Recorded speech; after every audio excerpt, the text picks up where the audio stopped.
तौर पे जो चीफ गेस्ट ने, हमारे वाइस चांसलर जी ने जो अपना उदाहरण दिया, उससे एक बार दिल में यह आ रहा है कि अब नेचुरोपैथी ज़रूर आगे बढ़ जाएगा, ये तो पक्का है। लेकिन उसमें जो एक अटकलें हैं, जब भी मैं बाहर जाता हूँ और कॉन्फ्रेंस होती है और हम ये बोलने की कोशिश करते हैं कि नेचुरोपैथी, जो कि हमें पता है, आपने आज एग्जाम्पल देखा, खुद का एग्जाम्पल भी आपका होगा, कि सिर्फ अगर ठीक हो सकते हैं तो यही एक तरीका है। This is not the one of the way, this is the only way, ये तो हमें पता है। लेकिन जब ये सिद्ध करने जाते हैं तो एक सवाल जो अक्सर आता था मेरे सामने, जो बाकी कम्युनिटी एलोपैथी के बोलते थे, अच्छा तो ये इंसुलिन वाला है, ये डायलिसिस डिपेंडेंट है, इसको ब्लड ट्रांसफ्यूजन चलता है, ये तो एलोपैथी का है। तो अब चिंता हुई कि जब तक हम उस पर जीत नहीं कर लेंगे, हम कैसे बोल देंगे नेचुरोपैथी नंबर 1 है, राइट। तो अगर कोई डायलिसिस पे डिपेंडेंट है, जिसको हर दूसरे दिन डायलिसिस पे जाना पड़ता है, उसके पानी भर जाता है, उसको हम ठीक नहीं कर पा रहे उसको नेचुरोपैथी से, तो तब तक हमारा हक पूरी तरह से नहीं बनता। बोलते तो तब भी है, लेकिन पूरी तरह से हक बनता नहीं है। एक बच्चा, आप में से किसी को थैलेसीमिया नाम सुना होगा, जिसको महीने में एक बार ब्लड ट्रांसफ्यूजन होता है। जिस तरह से हमारी गाड़ी, जो कार की फ्यूल कम होने लगता है, चिंता होने लगती है नेक्स्ट पेट्रोल पंप पता नहीं कहाँ आएगा, उनके पेरेंट्स की ये चिंता नहीं कि बच्चे के मार्क्स कितने आएंगे, उनके पेरेंट्स की सिर्फ यही चिंता है कि बच्चा जिंदा रहना चाहिए, उसके ब्लड खत्म होने से पहले अगला ब्लड चढ़ जाए, ब्लड ट्रांसफ्यूजन। तो blood transfusion is a part of allopathy. तो जब तक हम उसका ऑल्टरनेट नहीं निकाल देंगे, हम नेचुरोपैथी को सही मायने नंबर 1 नहीं बोल सकते।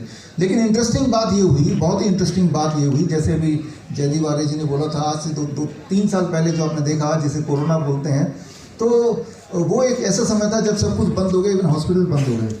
हमारे पास थैलेसीमिया के करीब इस वक्त 500 बच्चे हैं।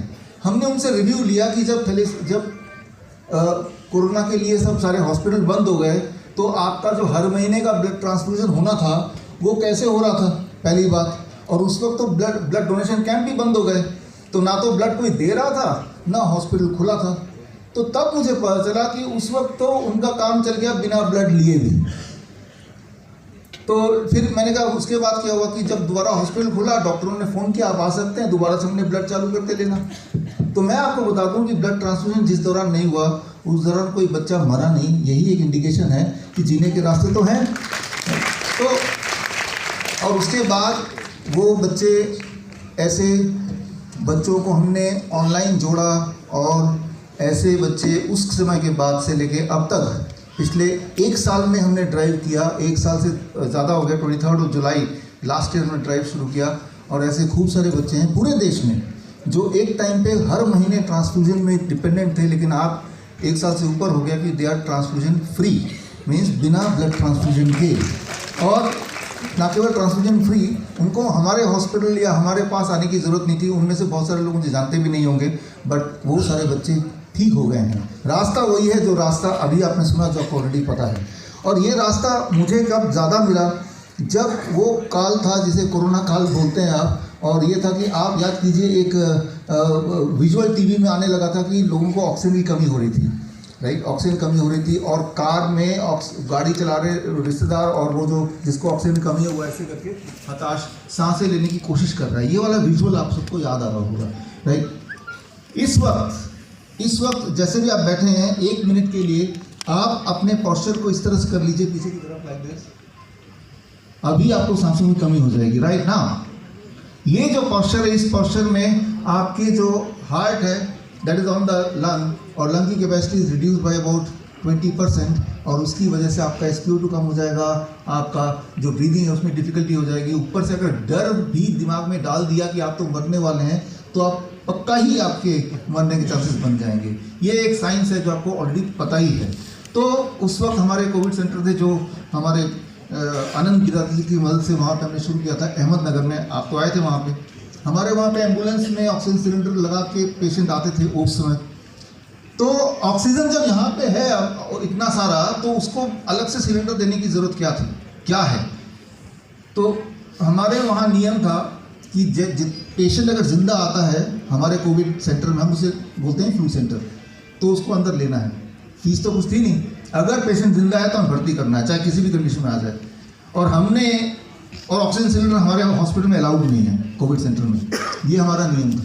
तो अब ऑक्सीजन सिलेंडर लगा के पेशेंट आ रहा है, तो उसे हमने कैसे रिवाइव किया, बहुत ही सिंपल है। अब देखिए, जब मैं इस तरह से खड़ा हूँ लाइक दिस, तो मेरा हार्ट नीचे, मेरा लंग ऊपर है, इससे जो मेरे लंग की capacity is now at full. तो जब भी आप आगे की तरफ झुकेंगे आपका लंग की कैपेसिटी फैलेगी, जब भी आप पीछे की तरफ झुकेंगे इंक्लाइन बैकवर्ड तो आपकी लंग की कैपेसिटी कम होगी because of law of gravity. हमने देखा हर पेशेंट में, जितने भी पेशेंट ऐसे हों, जो आप भी कभी किसी पेशेंट देखेंगे, जैसे ही आप उसको आगे की तरफ झुक के खड़े होते हैं या आगे की तरफ झुक के बैठते हैं या पेट के बल लेटते हैं, जिसे प्रोन वेंटिलेशन बोलते हैं, तो उसकी लंग की कैपेसिटी खुलती है और उस SpO2 विदिन 25 मिनट्स बढ़ना शुरू हो जाता है। Every single time, every time. यानी कि ये जो ऑक्सीजन नहीं है, अगर दिख तो रहा है ऑक्सीजन, आप महसूस कर रहे हैं, फिर नहीं है कैसे, राइट? आप देखेंगे किसी भी हॉस्पिटल में वो पीठ के बल लेटा होता है पेशेंट, जब आप पीठ के बल लेटते हैं तो हार्ट कहाँ पे है? ऊपर है, तो लंग की कैपेसिटी क्या होगी?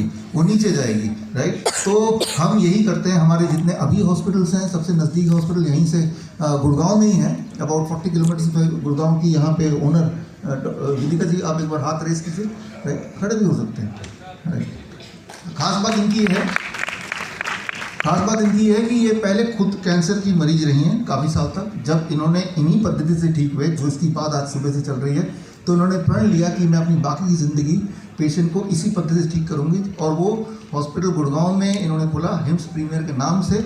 और ये हॉस्पिटल की जो फीस है वो किसी भी एलोपैथी हॉस्पिटल से ज़्यादा है और पूरे देश दुनिया से लोग आते हैं, लेकिन ट्रीटमेंट प्रोटोकॉल वही है जो नेचुरोपैथी का होता है और ठीक हो के जाते हैं।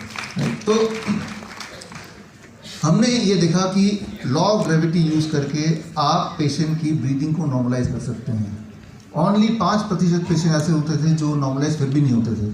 उसके लिए एक और टूल हम इस्तेमाल करते हैं अभी भी, वो ये फ़ैन, पंखा। ये फ़ैन जब मैं इसको ऐसे लगा रहा हूँ और ये मेरे नाक से करीब 6 इंच दूर है, इस फ़ैन की ठंडी हवा जब मेरे इस पोर्शन में पड़ रही है तो इसके पीछे रिसेप्टर्स छुपे हुए हैं। वो रिसेप्टर मेरे लंग में सिग्नल देगी और लंग उससे और खुलेगा, राइट? और लंग खुलते ही सांसें इंप्रूव होना शुरू हो जाता है। इस पूरे प्रक्रिया को लगते हैं 5 से 10 minute to start and to feel. उसका SpO2 बढ़ेगा अगर ऑक्सीमीटर लगा के रखेंगे, और वैसे भी वो बोलेगा कि मुझे ठीक लग रहा है। तो कई बार हमारा जो हेल्पलाइन है, जो इमरजेंसी हेल्पलाइन अभी भी 24 घंटे खुला है, हमारा इमरजेंसी हेल्पलाइन के माध्यम से जो हमारे पेशेंट्स हैं किसी भी समय 24 घंटे फ़ोन कर सकते हैं। They are train little bit कि फ़ोन करते हैं कि भाई पेशेंट को सांस नहीं आ रहा, पेशेंट जिद कर रहा है मुझे हॉस्पिटल ले चलो। पेशेंट को कोई फेथ नहीं हमारे इस तरीके। मैंने कहा चलो हॉस्पिटल ही ले चलो, उसको ऐसे करो गाड़ी के आगे वाले सीट पे बिठा दो, और जब हॉस्पिटल नज़दीक आने लगे उसको बोलो खिड़की खोले और बाहर झाँके कि भाई बाहर हॉस्पिटल कितनी दूर रह गया है। और जब बाहर झाँकेगा तो ठंडी हवा लगेगी नाक में, उसका ऑक्सीजन इनटेक बढ़ जाएगा और वो बोलेगा मैं ठीक हो गया हूँ। हर बार ऐसा होता था। जब तक कि हॉस्पिटल पहुँचने लगता है तब तक इसकी ब्रीदिंग ठीक हो जाती है। तो छोटी सी बात है, याद रखिए, it is a gravity based है। आप अपने लंग की कैपेसिटी को बढ़ा सकते हैं, आप अपने लंग की कैपेसिटी को घटा सकते हैं। किसी को अगर पीठ के बल लेटाएंगे तो उसकी लंग की कैपेसिटी घटेगी, किसी को पेट के बल लेटाएंगे तो लंग की कैपेसिटी बढ़ेगी। और उसके अलावा और भी बढ़ाना हो तो आपके पास ये टूल है 200 रुपये का, इससे बढ़ जाएगा। हमारे हॉस्पिटल में हर कमरे में ये रखा रहता है, राइट? लेकिन और ये जो मैं बोल रहा हूँ कोई मेरा आविष्कार नहीं है, पहले से प्रूवन साइंस है। चाहे वो नेचुरोपैथी की बात करें, चाहे मॉडर्न मेडिसिन की बात करें, इट इज़ ऑलरेडी प्रूवन। तो ऑक्सीजन सिलेंडर पे निर्भरता मैंने नहीं देखी किसी की है ज़रूरत, अगर वो ये करेगा तो, राइट? जब तक ये नहीं करेगा तब तक ज़रूरत होगी या नहीं होगी वो एक डिबेटेबल चीज़ है, लेकिन ये करेगा तो। अब बात आती है कि जो लॉ ऑफ ग्रेविटी हमने लंग्स को एक्सपेंड करने के लिए यूज़ किया, लंग की एक्टिविटी को बढ़ाने के लिए यूज़ किया, can we use the same law of gravity for kidney failure patients? जितने सारी बीमारियों के नाम आप जानते हैं उनमें अगर सबसे दुखदाई, सबसे पेनफुल कोई बीमारी है तो मुझे लगता है क्रॉनिक किडनी डिजीज़, जिसमें हफ्ते में 2 बार 3 बार डायलिसिस में जाना पड़ता है। डायलिसिस का सिंपल मतलब ये है कि आपका पूरा 5 लीटर का खून बॉडी से बाहर जाता है, वो फिर प्रोसेस होकर दोबारा बॉडी के अंदर आता है। तो ये 5 लीटर खून का बाहर जाना और दोबारा अंदर आना, आप इमेजिन कर सकते हैं कि ये कितना पेनफुल है, और जो कि हर दूसरे दिन करना है। इसमें पैसा भी खर्चा है, एक और आदमी जो आपको लेके जाएगा उसका भी नौकरी गई, वो भी आपके साथ जुड़ गया और आप तो हर किसी काम के रहे नहीं। तो ये है क्रॉनिक किडनी डिजीज़। वो इसलिए जिस तरह से जिन चीज़ों को आपने फॉर ग्रांटेड लिया है, पेशाब लगा बाहर गए पेशाब कर दिया खाली, वही ये तो ऑटोमेटिक हो रहा है। लेकिन कुछ लोगों के लिए ऑटोमेटिक नहीं है, उनको पेशाब ही नहीं आता है, राइट? या आता है तो कुछ एक बूंद आता है। तो उनको जब उनके बॉडी को जब डिस्कार्ड करना हो वो एक्स्ट्रा फ्लूइड, तो वो कहाँ जाएगा? उनके हाथों में, पैरों में, बॉडी में, लंग में वो पानी इकट्ठा होगा। ऐसा इकट्ठा होगा 1 दिन 2 दिन तक, उसके बाद जैसे बैलून की तरफ बढ़ने लगेगा, अब वो बैलून फट सकता है। उससे पहले डायलिसिस बोलते हैं, फिर मशीन से वो पानी बाहर निकाल देते हैं। वो एक्स्ट्रा यूरिया है, एक्स्ट्रा क्रिएटिनिन है, एक्स्ट्रा यूरिक एसिड है, एक्स्ट्रा जो भी चीज़ है वो बाहर निकालते हैं फिर दोबारा। तो ये डायलिसिस डिपेंडेंट पेशेंट, एलोपैथी का ये कमाल है कि उन पेशेंट की वजह से ज़िंदा है। लेकिन अगर वो मशीन ना हो डायलिसिस वाले, तो क्या वो मर जाएंगे? तब वो नहीं मरेंगे, क्योंकि आपके पास भगवान ने एक और किडनी दिया, तीसरा किडनी, जिसे आप बोलते हैं skin. Skin is your third kidney, right. जब आप पेशाब करते हैं, वो पेशाब का सैंपल अगर आप देखेंगे किसी भी केमिकल लैब में, और आपने पसीने का सैंपल देखेंगे, तो सेम मिलेगा आपको। पसीने में भी क्रिएटिनिन मिलेगा, उसमें भी प्रोटीन मिलेगा, उसमें पोटेशियम मिलेगा, सोडियम मिलेगा, उसमें ग्लूकोज मिलेगा, और पेशाब में भी सेम ही कॉम्पोजिशन है। तो आपके पास एक बड़ा ऑर्गन है, सबसे बड़ा ऑर्गन स्किन, जो बन सकता है किडनी।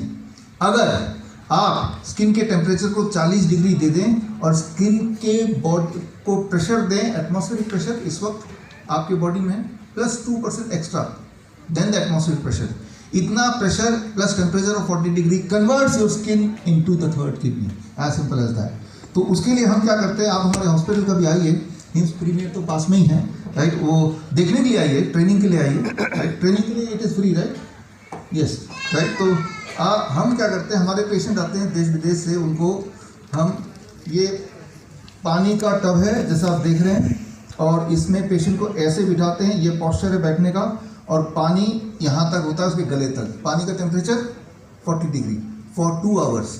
अब देखिए सिर जो है, इसमें एटमॉस्फेरिक प्रेशर है, जैसा आपका एटमॉस्फेरिक प्रेशर इस वक्त हम सबके सिर के ऊपर है बॉडी में। लेकिन जहाँ पानी है, तो पानी यहाँ से यहाँ तक है, यानी कि atmospheric pressure plus the pressure of the water, right. यानी कि गर्दन से नीचे वाला जो हिस्सा है, उसमें जो प्रेशर है वो गर्दन से ऊपर वाले हिस्से से थोड़ा ज़्यादा है, 2% ज़्यादा। ये 2% ज़्यादा प्लस हीट, ये बनाती है हमारे स्किन को द थर्ड किडनी, राइट। और ऐसा जब हम करते हैं फॉर अबाउट 2 आवर, जब पेशेंट बाहर निकलता है यहाँ से, अब जब बॉडी का वेट मेजर करते हैं तो करीब 500 ग्राम, 1 किलो, 1.5 किलो, 2 किलो कम हो जाता है। वही वाला जो 2 किलो का फ्लूइड जो डायलिसिस मशीन के थ्रू निकलना था, वो हमने यहाँ से निकाल दिया। तो ये बन गया आपका घर का डायलिसिस मशीन। इसका सबसे इम्पॉर्टेंट बात यह है कि हर बार पेशेंट पहले से बेटर होता जाता है।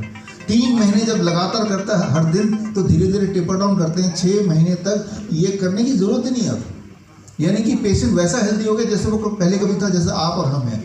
डायलिसिस इंडिपेंडेंट, और पहले दिन में ही उसका ब्लड प्रेशर इतना कंट्रोल में आता है कि we have to taper down the drugs to nil. आप देखेंगे कि एक किडनी पेशेंट का ब्लड प्रेशर कभी भी नहीं कंट्रोल होता, इवन इफ आप बहुत सारा उसको दवाइयाँ दें तो। लेकिन कई बार एक आखिरी चीज़ जो बताऊंगा, जिससे मैं ख़त्म करूंगा, वो ये, जब पेशेंट हमें फ़ोन करते हैं कि क्रॉनिक किडनी डिजीज डॉक्टर ने बताया है, अभी बताया है, राइट, अभी तो उसकी डायलिसिस शुरू नहीं हुई है, तो तब हम क्या करते हैं कि जो आप बोल सकते हैं किसी को, ये एक्सपेरिमेंट आप घर पे करके देखिए। आप किसी को खोजिए जो क्रॉनिक किडनी डिजीज का ट्रू पेशेंट हो, और उसको हम बोलते हैं we use the law of gravity. ये चारपाई है, इस चारपाई में यहाँ 3 ईंटें, यहाँ 3 ईंट रख दिया, और चारपाई ऐसे इंक्लाइंड हो गया at 10 degree, right, about 1 feet difference. अब पेशेंट को ऐसे लिटाया या कैसे भी लिटाया, जब इस पोस्चर में लेटें, इस चारपाई पे कैसे भी लेटें, तो जो फ्लूइड है बिकॉज ऑफ ग्रेविटी, अभी तो जो मैं खड़ा हूँ तो हार्ट फ्लूइड को ऊपर खींच रहा है और ग्रेविटी नीचे खींच रहा है। लेकिन इस वाले केस में हार्ट भी नीचे ही, ऊपर ही खींच रहा है नीचे की तरफ, और ग्रेविटी भी नीचे ही खींच रहा है, यानी कि gravity is in support of heart. यहाँ पे जब मैं खड़ा हूँ, आप बैठे, तो ग्रेविटी और हार्ट के फोर्स में जो लड़ाई हो रही है, हार्ट ऊपर खींच रहा है, ग्रेविटी नीचे ताकत लगा रहा है। इस पोस्चर में हार्ट और ग्रेविटी दोनों साथ हो गए, समझिए इसको। जब दोनों पावर को मैंने एक ही डायरेक्शन में कर दिया, तो और इस पोस्चर में जब वो पेशेंट 2 घंटे तक लेटा रहता है, तो उसका यूरिन जो पास नहीं हो रहा था वो स्विच ऑन हो जाता है, पास होने लगता है। वो बोलेगा बड़ी तेज़ी से पेशाब आ रहा है, वही वाला पेशेंट जिसको पेशाब आना बंद हो गया था या बहुत कम हो गया था। और आप देखेंगे कि वो जब ये 7 दिन, 10 दिन, 15 दिन करेगा, जो क्लासिक सिम्टम्स है क्रॉनिक किडनी डिजीज के, वो गायब होने लगेंगे।